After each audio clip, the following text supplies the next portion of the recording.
नमस्कार, मी Bhaskar Mhatre, secretary Navi Mumbai cooperative housing federation. आजचा आपला विषय आहे की इलेक्शन लढवण्यासाठी कोण इलेक्शन लढू शकतो, म्हणजे who can contest the election, who cannot contest the election. त्याबद्दल आज चर्चा करण्यासाठी आपण परब सरांना इथे आमंत्रित केलेलं आहे। तरी मी परब सरांना विनंती करतो की त्यांनी आमच्या श्रोत्यांना त्याबद्दल मार्गदर्शन करावे। धन्यवाद म्हात्रे साहेब। आपला आजचा विषय आहे इलेक्शन संदर्भातला, इलेक्शन ऑफ कोऑपरेटिव्ह हाऊसिंग सोसायटीमध्ये who can contest the elections, who cannot contest the elections.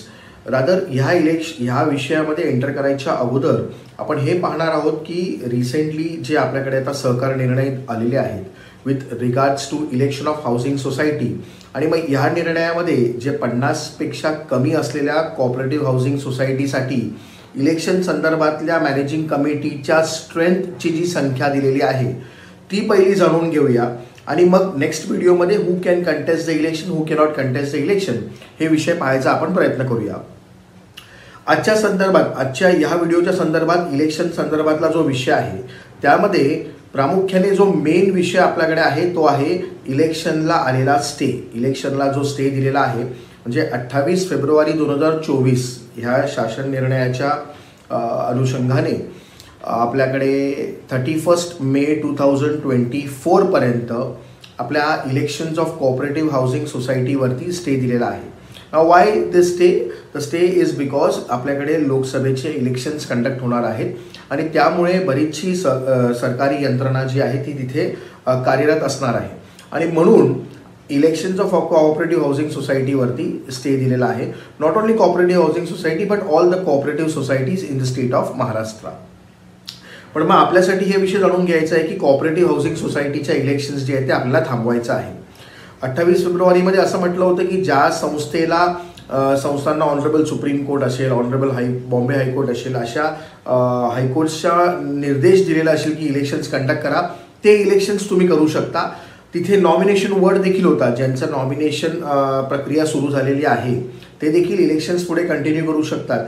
पण रिसेंटली म्हणजे आता 6 मार्चला जे आपल्याकडे परत एक त्यांचं नोटिफिकेशन आलेलं आहे, आणि त्या नोटिफिकेशनमध्ये त्यांनी ते जे निर्देशन जे वर्ड आहे ते आता काढून टाकलेलं आहे। म्हणजे आता नॉमिनेशन जरी सुरू असेल, नॉमिनेशन जरी झालेलं असेल तरी त्या संस्था देखील आहेत त्या तिथे पोझिशनवरती थांबतील। म्हणजे त्यांचं जे इलेक्शन प्रोसेस ज्या स्टेजला आहे तिकडे ते थांबवायचं आहे, आणि 31 मे नंतर परत ते कंटिन्यू करायचं आहे। त्या स्टेजनंतर ते परत कंटिन्यू होईल।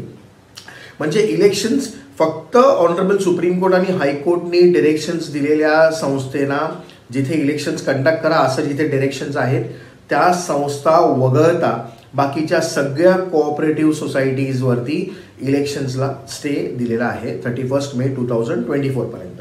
मग हा झाला इलेक्शनच्या स्टे संदर्भातला विषय। दुसरा जो विषय आहे, जो आता मोठा विषय आपल्याकडे आलेला आहे तो आहे 50पेक्षा कमी संख्या असलेल्या हाऊसिंग सोसायटीला।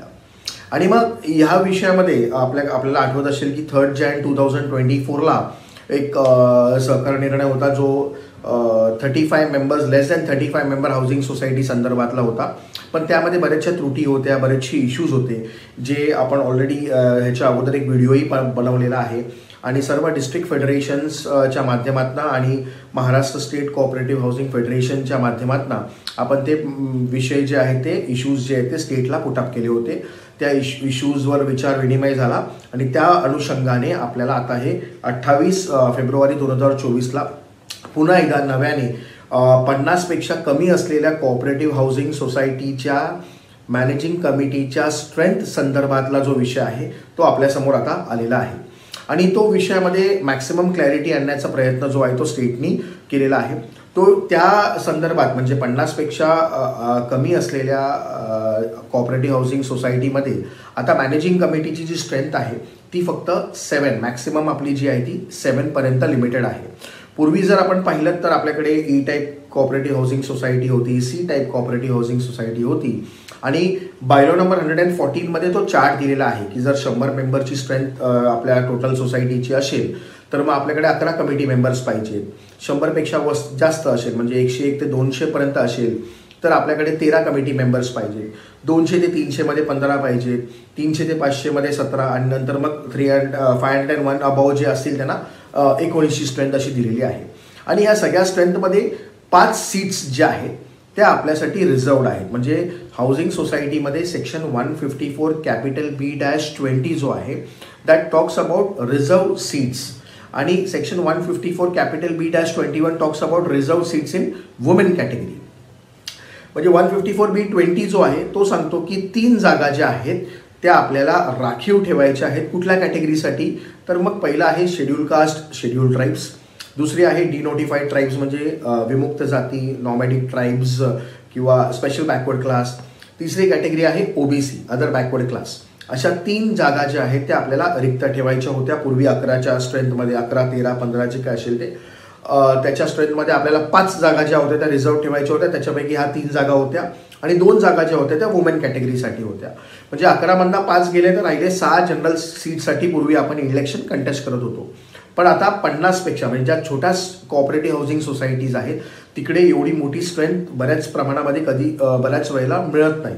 आणि त्यामुळे अशा कोऑपरेटिव्ह हाऊसिंग सोसायटीसाठी महाराष्ट्र स्टेट फेडरेशन आणि सगळ्या डिस्ट्रिक्ट फेडरेशननी एक रिप्रेझेंटेशन दिलं होतं की तुम्ही लेस दॅन 100 मेंबरच्या ज्या संस्था आहेत त्याच्यासाठी एक वेगळा विचार विनिमय झाला पाहिजे with regards to election, with regards to strength of the managing committee.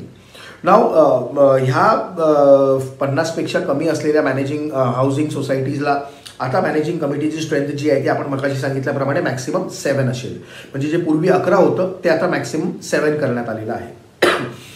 अजून एक बदल आहे की 7मध्ये रिझर्व सीट्सचा जर विचार केला तर सेक्शन 154 कॅपिटल B-20 नाव that is not applicable to less than 50 members housing society. म्हणजे 3 जागा ज्या होत्या schedule caste, schedule tribe, VJNT, OBC ह्या 3 जागा ज्या आहेत त्या आता ॲप्लिकेबल नाही आहेत for less than 50 members housing society. कारण 27 फेब्रुवारीचा जर आपण परत एक सहकार निर्णय पाहिला आणि रादर ते ऑर्डिनन्सच्या स्वरूपामध्ये त्या लोकांनी आणलं होतं. कारण त्यांनी सेक्शन 154B जो 20 आहे तो 20ला जो आहे तो आता not applicable to cooperative housing society of less than 50 members केलेला आहे. त्यामुळे सेक्शन 154B-20 जो आहे तो निघून गेल्यामुळे म्हणजे for less than 50 members housing society आता 3 जागा ज्या रिझर्वड आपण पूर्वी ठेवत होतो या पर्टिक्युलर क्लाससाठी त्या कॅटेगरीजमध्ये आता आपल्याला रिझर्व ठेवता येणार नाहीत. आणि मग 7 पैकी ज्या आहेत त्या 2 जागा ज्या आपल्याला वुमेन कॅटेगरीसाठी रिझर्व ठेवायच्या आहेत. कारण section 154 capital B-21 is still applicable. नाव 2 जागा रिझर्वला ठेवल्यावरती 5 जागा ज्या आपल्याकडे आहेत त्या जनरल कॅटेगरीमध्ये कंटेस्ट होतील. मग जर रिझर्व सीट्स असतील आणि त्यांना कंटेस्ट करायचं असेल तर ते जनरल कॅटेगरीमध्ये देखील कंटेस्ट करू शकतात. जनरल कॅटेगरीमध्ये सगळेही कंटेस्ट करू शकतात. तर मग 5 जागा जनरल कॅटेगरी, 2 जागा ज्या आहेत त्या आपल्याला वुमेन कॅटेगरीसाठी रिझर्व ठेवायच्या आहेत. ह्या इलेक्शन्स करताना आपल्याला हेही लक्षात ठेवायचं आहे सेक्शन 154B-19 सबक्लॉज 2 जो आहे तो सांगतो की 2/3 more than 2/3 shall get elected for legally constitution of the committee. म्हणजे जर 7 जागावरती इलेक्शन कंटेस्ट होत असेल म्हणजे वुमेन कॅटेगरी देखील इलेक्शन कंटेस्ट करत असतील तर 7 मल्टिप्लाय बाय 2/3 7 दुने 14 भागिले 3 याचा अर्थ की 5 जागा तरी आपल्या निवडून आल्या पाहिजेत. हे आपल्याला थोडंसं लक्षात ठेवायचं आहे. आणि जर वुमेन सीट्स कंटेस्ट करत नसतील आपल्या काही हाऊसिंग सोसायटीमध्ये जिथे वुमन कॅन्डिडेट्सच आपल्याला अवेलेबल नसतील किंवा त्यांना नॉमिनेट इच्छुक नसतील नॉमिनेशनसाठी तर मग अशा वेळेला 5 जागांसाठी निवडणुका होतील. म्हणजे 5 जनरल कॅटेगरी आणि 5 मल्टिप्लाय बाय 2/3 जो आहे मोर दॅन 2/3चा जो विषय आहे त्याच्यामध्ये 4 जागा ज्या आहेत त्या आपल्याला निवडून येणं गरजेचं आहे. पण कोरमची जी संख्या दिलेली आहे दोन्ही कॅटेगरीसाठी भलेही 7 जागांसाठी निवडणुका हो किंवा 5 जागांसाठी निवडणुका हो आपल्याकडे दोन्हीमध्ये कोरमची जी संख्या दिलेली आहे ती 3 दिलेली आहे. म्हणजे 51%. मग अशी आपण 5 आणि 4चा जो विषय घेतला 2/3चा त्याच्यामध्ये 51% इज 3 आणि म्हणून 3 मिनिमम जे आहेत ते आपल्याला कोरमला रिक्वायर्ड आहेत. आणि ह्या अनुषंगाने आपल्याला इलेक्शन आपले जे आहे ते लेस दॅन 50 मेंबर्सचं घेणं गरजेचं आहे. आणि आपण आपल्या स्तरावरती म्हणजे रिटर्निंग ऑफिसर अपॉइंट करून आपलाच रिटर्निंग ऑफिसर तुम्ही अपॉइंट करू शकता आणि त्याप्रमाणे जी प्रोसेसप्रमाणे इलेक्शन्स जे आहेत ते इलेक्शन रूल्सप्रमाणे तुम्ही कंडक्ट करू शकता. तर अशाच तऱ्हेने आपल्याकडे हा जो शासन निर्णय आलेला आहे with regards to less than 50 members housing society आणि with regards to stay of the election in housing society, ह्या दोन्ही विषय जे आहेत ते आपण आज कव्हर करण्याचा एक छोटासा प्रयत्न केला. आणि आपल्याला हे आनंद आहे की छोट्या हाऊसिंग सोसायटीसाठी जे पूर्वी स्ट्रेंथ जी होती, जी सफाई म्हणजे जी बऱ्याच प्रमाणामध्ये बऱ्याच ठिकाणी असं होत होतं की ती स्ट्रेंथ मिळत नसल्यामुळे काही संस्थेवरती ॲडमिनिस्ट्रेटर्स येत होते, ऑथराइज ऑफिसर्स बसत होते आणि मग संख्या पुरेशी नसल्यामुळे निर्णय घेता येत नव्हते, बरेचसे पॉलिसी डिसिजन्स घेता येत नव्हते. ते आता हे सुलभतेने आपल्याकडे अवेलेबल झालेलं आहे. आता 7 संख्येमध्ये आपण आपल्याच संस्थेमधले जे मेंबर्स आहेत त्यांना तयार करून आणि बऱ्याच प्रमाणामध्ये आता अनकंटेस्टेड इलेक्शन देखील होऊ शकतं या छोट्या सोसायटीजमध्ये. अशा तऱ्हेने ह्या जो स्ट्रेंथ आहे ती फ्रेम केलेली आहे. आणि बरं, ही स्ट्रेंथ जी फ्रेम केलेली आहे ती ह्याचा हाही विचार ह्यामध्ये केलेला आहे की भविष्यामध्ये 5 वर्षाचा कालावधी जो डेमोक्रॅटिक सेटअपला आपल्याकडे कॉपरेटिव्ह हाऊसिंग सोसायटीमध्ये आहे, त्या 5 वर्षाच्या कालावधीपर्यंत ही पूर्ण स्ट्रेंथ जी आहे ती राहावी, सबसिस्ट करावी, अशा तऱ्हेने ही पूर्ण नोटिफिकेशन जे आहे ते फ्रेम केलेलं आहे. आणि त्याचं आपण स्वागत करतो. सगळे फेडरेशन्स जे आहेत ते ह्याचं आपण स्वागत करत आहोत.